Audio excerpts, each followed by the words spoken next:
Wir stehen vor einem Neumond, der normalerweise sanft die Weichen für die Zukunft stellt. Doch dieser Neumond am 20. November ist anders. Er ist radikal. Warum? Weil der Mond im tiefgründigen Skorpion eine extrem intensive und seltene Verbindung eingeht. Er verschmilzt direkt mit Lilith. Lilith ist das Symbol für unsere ungezähmte Urkraft, für die wilde Weiblichkeit, aber auch für all das, was wir aus Scham, Sorge oder Anpassung in den Schatten verdrängt haben. Vielleicht spürst du es schon in dir, ein Gefühl von Autorität oder Ohnmacht, ein Brodeln unter der Oberfläche oder alte Themen von Unterdrückung, die sich plötzlich nicht mehr kontrollieren lassen. Es geht heute nicht nur um einen netten neuen Zyklus, es geht um die alles entscheidende Frage. Bist du bereit, deine Schatten zu umarmen und die Masken fallen zu lassen, um in deine wahre, authentische Größe zu kommen? Wenn du wissen willst, wie du diese intensive Stirb- und Werde-Energie für deine emotionale Klarheit nutzt, statt von ihr überwältigt zu werden, dann bleib jetzt unbedingt dran. Willkommen zu einer neuen Folge von Soul Nature Stars, der Podcast. Ich freue mich, dass du heute dabei bist. Mein Name ist Nicole, ich bin spirituelle Mentorin, Astrologin und Coach für Biografiearbeit. Gemeinsam tauchen wir in die Welt der Astrologie, der Spiritualität und der Selbstreflexion ein. Am 20. November 2025 um 7:46 Uhr erleben wir einen tiefgründigen Neumond im Zeichen Skorpion. Ein Neumond markiert stets den Beginn eines neuen Mondzyklus, einen frischen Start, der uns die Gelegenheit bietet, unsere Wünsche und Visionen zu manifestieren. Doch im Skorpion ist dies kein oberflächlicher Neustart. Es ist eine Zeit der radikalen Ehrlichkeit und der emotionalen Tiefe. Die Sonne und der Mond treffen sich auf 28 Grad 11 Minuten im Skorpion. Das findet im 12. Haus statt, dem Bereich des Rückzugs, des Unbewussten und der Spiritualität. Das gibt uns schon den ersten wichtigen Hinweis. Das Potenzial richtet sich jetzt ganz stark nach innen. Verstärkt wird dies dadurch, dass viele wichtige Planeten, Jupiter, Saturn, Uranus und Neptun, derzeit rückläufig sind. Das bedeutet für uns alle, dass die Energie nicht laut nach außen drängt, sondern uns einlädt, in unsere eigene Tiefe zu reflektieren, bevor wir im Außen neu starten können. Übrigens, falls du diese Folge gerade als reine Audioversion hörst und vielleicht neugierig auf die Folien oder die visuellen Beispiele bist, die ich erwähne, oder falls du gerade das Video auf YouTube schaust und es später unterwegs bequem nochmal als Podcast hören möchtest, du findest Soul Nature Stars, der Podcast, natürlich sowohl als Videopodcast hier auf YouTube, als auch als Audiopodcast auf Spotify, Apple Podcast und den meisten anderen gängigen Plattformen. Such einfach nach Soul Nature Stars, der Podcast, und wähle das Format, das gerade am besten für dich passt. Die Links findest du in der Videobeschreibung bzw. den Shownotes. Schauen wir uns die Aspekte an, die diesen Neumond so besonders machen. Die wohl intensivste Verbindung ist die Konjunktion von Mond und Sonne mit Lilith.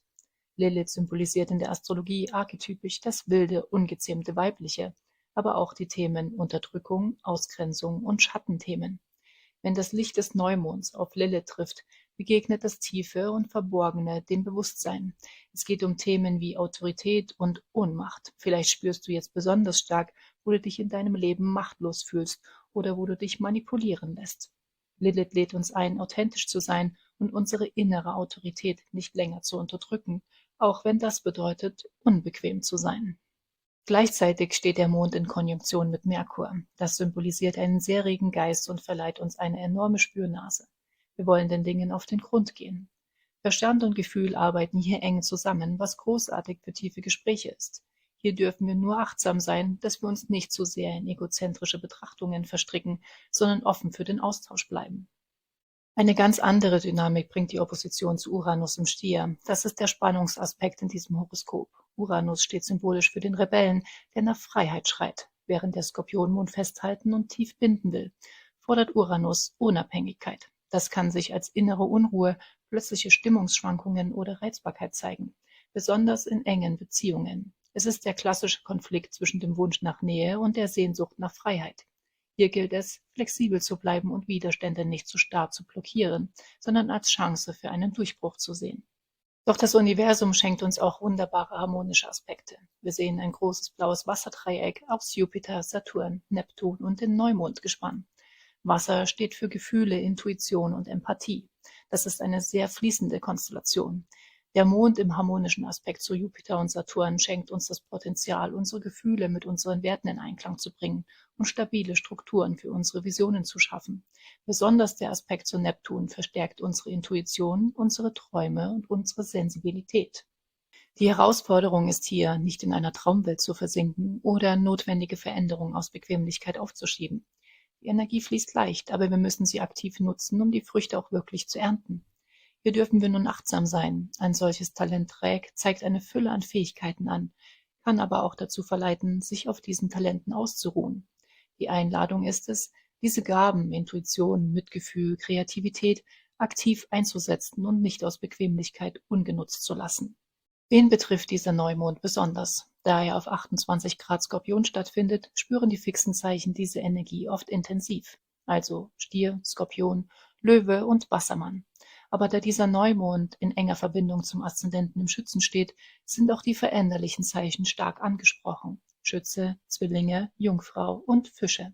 Denk immer daran, die Astrologie zeigt Tendenzen und Potenziale auf. Du bist nicht das Opfer der Umstände, sondern ein bewusster Schöpfer, der mit den Energien des Universums tanzt. Wie stark du diese Energie spürst, hängt auch immer von deinem ganz persönlichen Geburtshoroskop ab.